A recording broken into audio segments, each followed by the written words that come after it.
Subscribe to our channel by clicking the subscribe button. Click the bell button and enjoy the latest uploads from our channel. Now question number 2.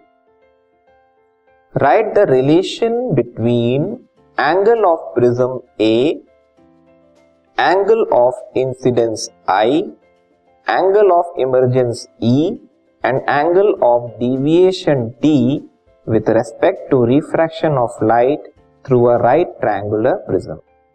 ये जो different angles बनते हैं right triangular prism में refraction के बाद, इन सारे angles के बीच में एक रिलेशन होता है या फॉर्मूला कह सकते हो, उस फॉर्मूले को आपको बताना है. ठीक है,